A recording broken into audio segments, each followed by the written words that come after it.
ഞാനിന്ന് സംസാരിക്കാൻ പോകുന്നത് വയറ്റിൽ ഉണ്ടാകുന്ന 3 തരം ഹെർണിയകളെക്കുറിച്ചാണ്. നമസ്കാരം, ഞാൻ ഡോക്ടർ അനിൽകുമാർ എ.വി. വയറിൽ 3 തരം ഹെർണിയയാണ് സാധാരണയായി അധികമായി കാണപ്പെടുന്നത്. ഇംഗ്വാനൽ ഹെർണിയ, അരക്കെട്ടിന് സമീപത്ത് ആണ് അത് കൂടുതലായി കാണപ്പെടുന്നത്.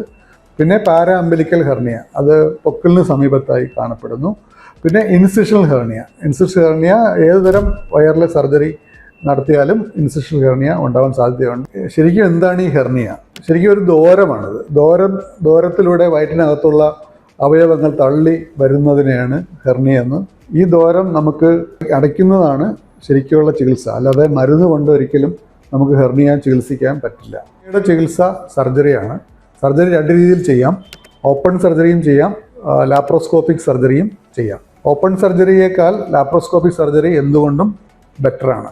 കാരണം പോസ്റ്റ് ഓപ്പറേഷൻ കഴിഞ്ഞുള്ള വേദന ലാപ്രോസ്കോപ്പിക് സർജറിയിൽ വളരെ കുറവാണ്. പിന്നെ സാധാരണ ജീവിതത്തിലേക്കുള്ള മടക്കം ലാപ്രോസ്കോപ്പിക് സർജറിയിൽ വളരെ പെട്ടെന്ന് തന്നെ നടക്കും. അതുപോലെ തന്നെ സ്കാർ, വളരെ ചെറിയ മുറിവുകളെ നമ്മൾ ലാപ്രോസ്കോപ്പിക് സർജറിയിൽ ഉണ്ടാക്കുന്നുള്ളൂ. അത് കാരണം ഇപ്പോൾ ഗോൾഡ് സ്റ്റാൻഡേർഡ് സർജറി ലാപ്രോസ്കോപ്പിക് സർജറിയായി മാറിയിരിക്കുന്നു. ഈ 3 തരം ഹെർണിയയ്ക്കും ഇപ്പോൾ ലാപ്രോസ്കോപ്പിക് സർജറി തന്നെയാണ് ബെറ്റർ.